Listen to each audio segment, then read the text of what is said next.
بسم اللہ الرحمن الرحیم وَإِذَا وُجِدَ فِي الْبِئْرِ فَارَةٌ مَيْتَةٌ أَوْ غَيْرُهَا وَلَا يَدْرُونَ مَتَى وَقَعَتْ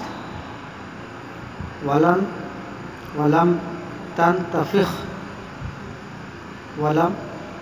تنفسخ أعادوا صلاة يوم وليلة إذا كانوا توضؤوا منها وغسلوا كل شيء أصابه ماؤها وإن انتفخت أو تفسخت أعادوا صلاة 3 أيام ولياليها في قول أبي حنيفة رحمه الله تعالى وقال أبو يوسف ومحمد رحمه الله ليس عليهم إعادة شيء حتى يتحققوا متى وقعت.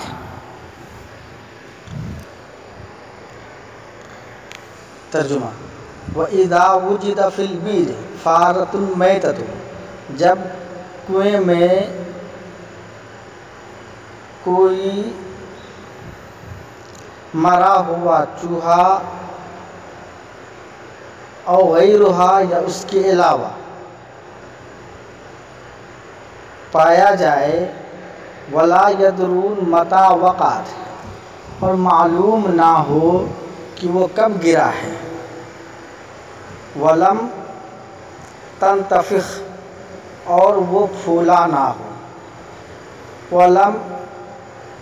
تنفسخ، اور وہ پھٹا نہ ہو، اعادوا صلاۃ یوم ولیلۃ، تو ایک دن اور ایک رات کی نماز کا اعادہ کرے، اذا کانوا توضؤوا منها، جبکہ اس سے وضو کیا ہو، وغسلوا کل شیء، اور ہر اس چیز کو دھوئے، اصابہ ماؤها، جس کو اس کا پانی پہنچا ہے، وَإِنْ انْتَفَخَتْ، اور اگر وہ پھول گیا ہو، اور تفسخت، یا پھٹ گیا ہو، اعادوا صلاۃ 3 ایام ولیالیہا، تو 3 دن اور 3 رات کی نماز کا اعادہ کریں، فی قول ابی حنیفہ، یہ قول امام ابو حنیفہ رحمۃ اللہ علیہ کے ہیں،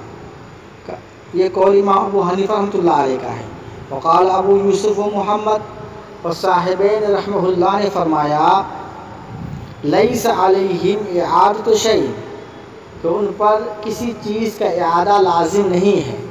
حتی یتحققوا متی وقعت، یہاں تک کہ متحقق ہو جائے، ثابت ہو جائے کہ کب وہ گرا ہے۔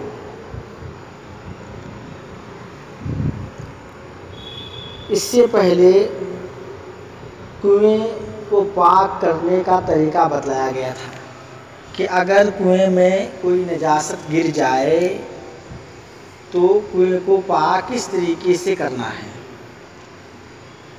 اور آج صاحب کتاب اس عبارت میں یہ بتلا رہے ہیں کہ اگر کنویں میں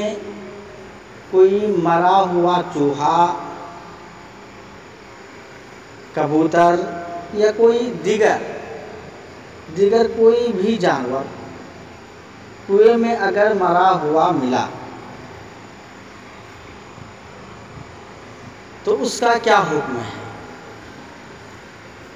اس کنویں کا پانی کب سے ناپاک مانا جائے گا، اور اس پانی سے وضو، غسل یا دوسری کسی چیز میں اس پانی کو استعمال کیا ہے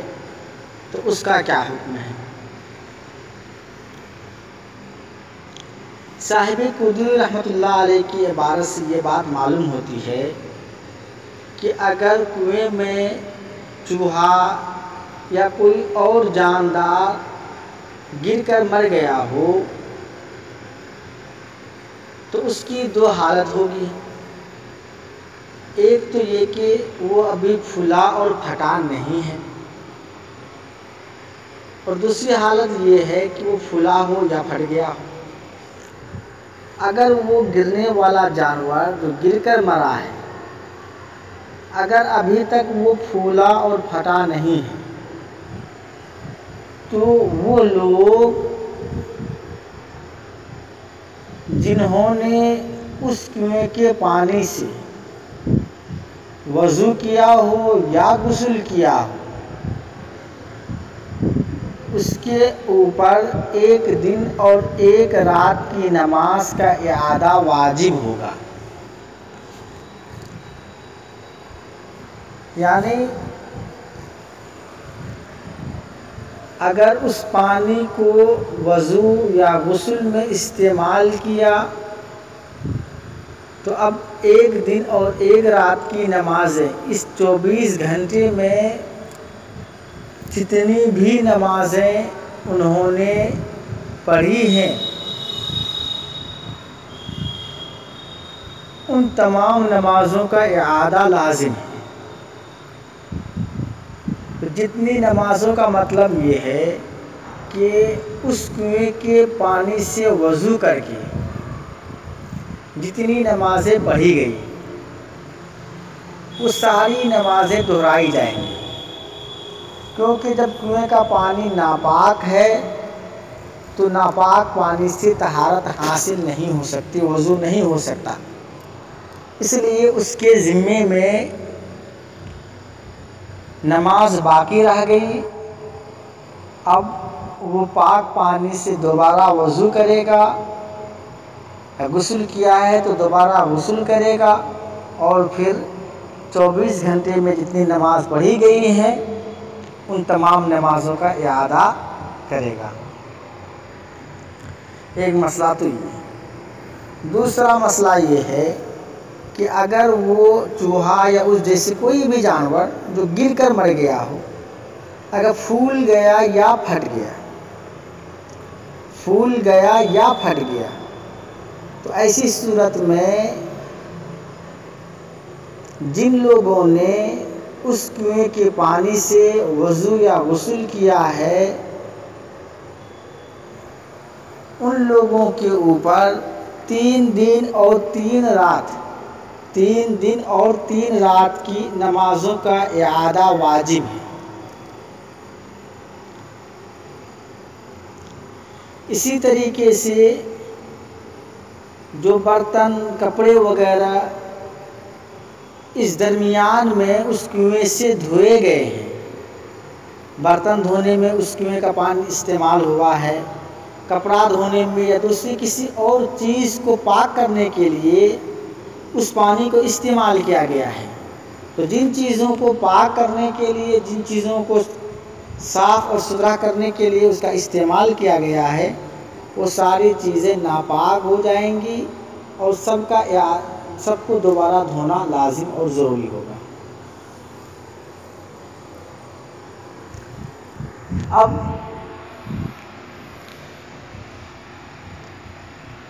ایک دن ایک رات جبکہ جانور پھولا اور پھٹا نہ ہو اور جب پھول گیا ہو تو 3 دن اور 3 رات کی نمازوں کا اعادہ کرنے ہیں. جو کپڑے وغیرہ برتن وغیرہ دھوئے ہیں ان کو دوبارہ دھونے ہیں. یہ مسئلہ امام ابو حنیفہ رحمۃ اللہ علیہ کے نزدیک ہے، جبکہ صاحبین رحمہ اللہ فرماتے ہیں کہ کچھ بھی واجب نہیں، کسی چیز کا اعادہ واجب نہیں ہے. یعنی اس کنویں سے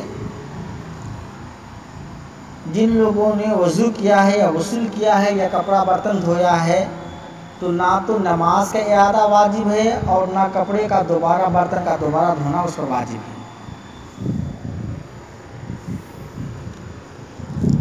صاحبین رحمۃ اللہ علیہ جو کہتے ہیں کہ اعادہ واجب نہیں ہے، الا یہ کہ جس وقت وہ گرا ہے اس کا یقینی علم ہو جائے کہ کس وقت گرا ہے، تب جا کر اس وقت سے جس وقت نکالا گیا ہے کنویں سے، اس وقت کے درمیان میں جتنی نمازیں پڑھی گئی ہیں ان کا اعادہ واجب ہوگا۔ صاحبین رحمۃ اللہ علیہ دلیل یہ دیتے ہیں کہ نجاست کے گرنے سے پہلے کنویں کا پانی پاک تھا، تو نجاست کے گرنے سے پہلے کنویں کا پانی پاک تھا، اور اس کنویں کے پانی کا پاک ہونا یقینی تھا۔ جب کنویں میں کوئی جانور گر کے مر گیا تو اب پانی ناپاک ہو گیا۔ اب یہ ہے کہ جانور کب گرا ہے، جس وقت گرا ہے اس وقت کے بعد سے پانی پاک ہوگا، ناپاک ہوگا، اس سے پہلے تو پانی پاک رہے گا۔ تو ممکن ہے کہ جانور کنویں میں گر کے پھر مرا ہو، یہ بھی ممکن ہے کہ جانور کہیں اور مرا ہو، ہوا کے جھونکے میں وہ نجاست اور وہ جانور اڑ کے کنویں میں گر گیا ہو، کسی چرند پرند نے اس کو اٹھا کر کنویں میں ڈال دیا ہو، اور یہ بھی احتمال ہے کہ بہت پہلے اس میں گرا ہو، اور یہ بھی احتمال ہے کہ جس وقت دیکھا ہے اسی وقت تو لمحہ پر پہلے گرا ہو۔ تو کب گرا، کب سے پانی کو ناپاک مانا جائے گا، یہ یقینی نہیں ہے۔ جب یہ یقینی نہیں ہے تو پانی کے ناپاک ہونے میں شک ہو گیا، اور پانی کا پاک ہونا یقینی تھا، تو لہذا پانی کا پاک ہونا یقینی ہے، اور نجاست کے گرنے کا یقین نہ ہونے کی وجہ سے کس وقت گرا ہے مشکوک ہو گیا، شک واقع ہو گیا، تو شک کی بنیاد پر یقین کو نہیں چھوڑا جا سکتا ہے۔ اور یہی شریعت کا اصول ہے کہ الیقین لا یزول بالشک، کہ شک کی وجہ سے کسی یقینی چیز کو ترک نہیں کیا جا سکتا۔ لہذا خلاصہ یہ نکلے گا کہ پہلے سے کنویں کا پانی پاک ہے جو یقینی ہے، جب سے جانور کنویں میں گر کے مرا ہے تب سے کنویں کا پانی ناپاک ہے، لیکن کب گرا ہے اس کا علم نہیں ہے، تو لہذا اس میں شک ہو گیا، ممکن ہے کہ لمحہ بھر پہلے گرا ہو۔ تو اب شک کی بنیاد پر جو یقین ہے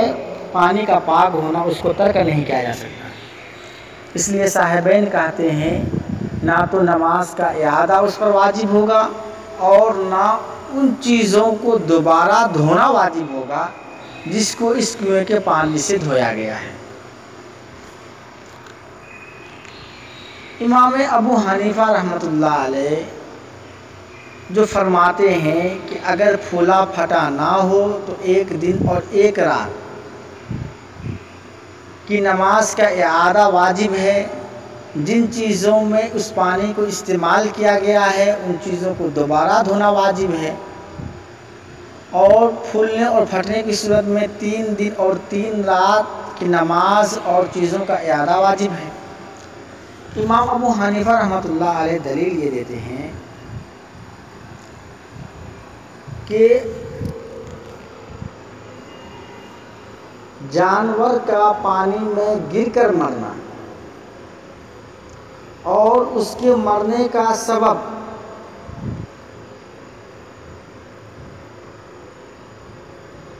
پانی میں گرنا ہے، یہ ظاہر ہے۔ یعنی جب کنویں میں مرا ہوا جانور ملا تو اب یہ ظاہری سبب کیا ہے؟ ظاہری سبب یہ ہے کہ جانور کنویں میں گر کے مرا ہے۔ جب ظاہری سبب یہی ہے کہ کنویں میں گر کر مرا ہے تو لہذا کنویں کے پانی کو ناپاک مانا جائے گا۔ لیکن اب سوال یہ رہ جاتا ہے کہ کس وقت سے پانی کو ناپاک مانا جائے گا، اس کی کیا مدت ہو؟ تو امام صاحب فرماتے ہیں کہ اگر پھولا اور پھٹا نہیں ہے تو اس کا مطلب یہ ہے کہ نزدیکی زمانے میں گرا ہے، قریب کے وقت جو ہے کہ وقتوں میں گرا ہے، تو قریب کی مدت جو ہوگی اسی کا اعتبار ہوگا،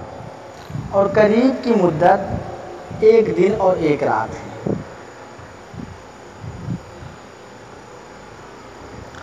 اور اگر پھول یا پھٹ گیا ہے تو یہ سمجھا جائے گا کہ یہ جانور کنویں میں قریب کی مدت میں نہیں بلکہ دور کی مدت میں، دیر کی مدت میں گرا ہے اور مرا ہے۔ تو اگر قریب کی مدت میں دیر کی مدت میں یہ گرا ہے اور مرا ہے، تو دیر کی مدت کیا ہے؟ تو دیر کی مدت کم سے کم 3 دن اور 3 رات ہے۔ تو قریب کی مدت 1 دن اور 1 رات ہے کم سے کم، اور دیر کی کم سے کم مدت 3 دن اور 3 رات ہے۔ 1 دن اور 1 رات سے کم یہ مدت نہیں ہے، یہ ساعات کہلاتی ہیں، اور ساعتوں کا ضبط کرنا محال ہے۔ یعنی 1 دن 1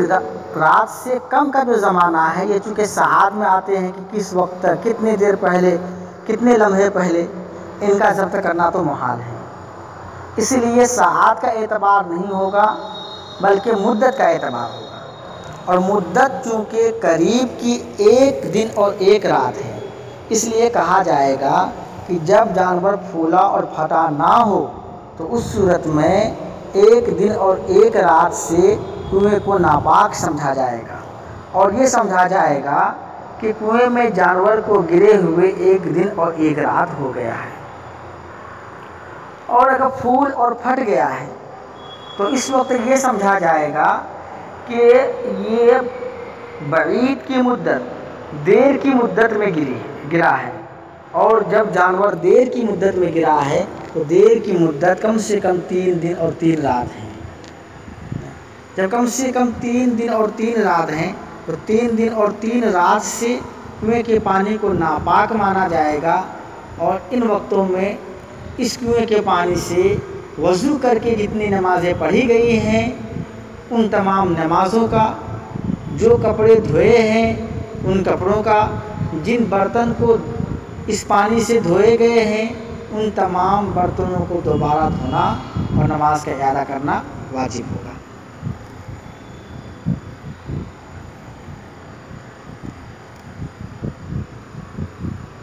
امام ابو حنیفہ اور صاحبین کے درمیان جو اختلاف ہے، محققین نے ترجیح امام ابو حنیفہ رحمۃ اللہ علیہ کے قول کو دیا ہے، کیونکہ اس میں احتیاط کا پہلو غالب ہے، جبکہ صاحبین کے قول میں امت کے لیے آسانی ہے، سہولت ہے، لیکن جب سہولت اور احتیاط کا مسئلہ آ جائے تو وہاں پر فتویٰ احتیاط پر لگتا ہے نہ کہ سہولت پر۔ اس لیے احتیاط چونکہ امام ابو حنیفہ رحمۃ اللہ علیہ کے قول میں ہے، اس لیے امام ابو حنیفہ رحمۃ اللہ علیہ کے قول کے مطابق فتویٰ دیا جائے گا، اور کہا جائے گا کہ اگر پھولا پھٹا نہیں ہے تو 1 دن اور 1 رات کی نمازوں کا اعادہ کرے گا، اور اگر پھول اور پھٹ گیا ہے تو پھر 3 دن اور 3 رات کی نمازوں کا اعادہ کرے گا۔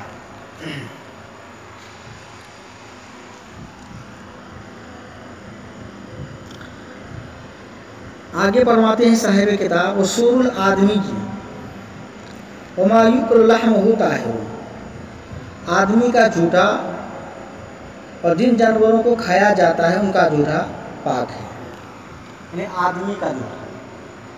اگر کسی آدمی نے کسی برتن میں منہ لگا کر کھا لیا یا پی لیا، خواہ وہ مسلمان ہو، کافر ہو، مومن ہو، مشرک ہو، مرد ہو، عورت ہو، جوان ہو، بوڑھے ہوں یا بچے ہوں، یا حائضہ اور نفسا عورت ہوں، کوئی بھی ہو، ان سب کا جھوٹا پاک ہے۔ اسی طرح کے سے ما یؤکل لحمہ، جن جانوروں کا گوشت کھایا جاتا ہے جیسے گائے، بھینس، بکری، بھیڑ، دمبا وغیرہ، تو ان کا جوٹھا بھی پاک ہے۔ ایک مرتبہ اللہ کے نبی صلی اللہ علیہ وسلم کی خدمت میں پانی ملا ہوا دودھ پیش کیا گیا۔ آپ کے دائیں جانب ایک اعرابی صحابی، دیہاتی صحابی تھے، اور بائیں جانب حضرت ابوبکر صدیق رضی اللہ تعالیٰ عنہ تھے۔ آپ صلی اللہ علیہ وسلم نے اس دودھ کو پیا، اس کے بعد بچا ہوا دودھ اپنے دائیں جانب بیٹھے ہوئے اعرابی صحابی کو دیا۔ انہوں نے اس میں سے پیا، پھر آپ نے وہ حضرت ابوبکر صدیق رضی اللہ تعالیٰ عنہ کو دیا۔ پھر آپ نے فرمایا الایمن بالایمن، یعنی زیادہ حق دائیں جانب والوں کا ہوتا ہے۔ چونکہ دائیں جانب دیہاتی صحابی تھے، اس لیے آپ نے ان کو پہلے دیا۔ اس روایت سے معلوم یہ ہوا کہ آدمی کا جوٹا پاک ہے، کیونکہ آپ نے اپنا جوٹا صحابی اعرابی صحابی کو دیا، اور اعرابی صحابی کا جوٹا آپ نے ابوبکر صدیق رضی اللہ تعالیٰ عنہ کو دیا۔ اچھا، ما یؤکل لحمہ، جن جانوروں کا گوشت کھایا جاتا ہے ان کا جوٹا بھی پاک ہے۔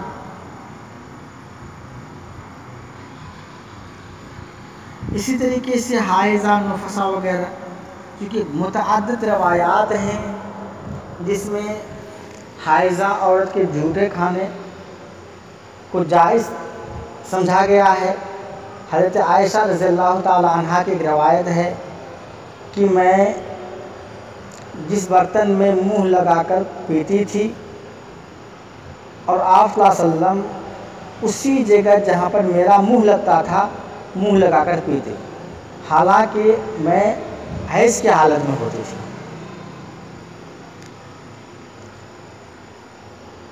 حضرت حذیفہ رضی اللہ تعالیٰ عنہ، اور ایک مرتبہ اللہ کے نبی صلی اللہ علیہ وسلم نے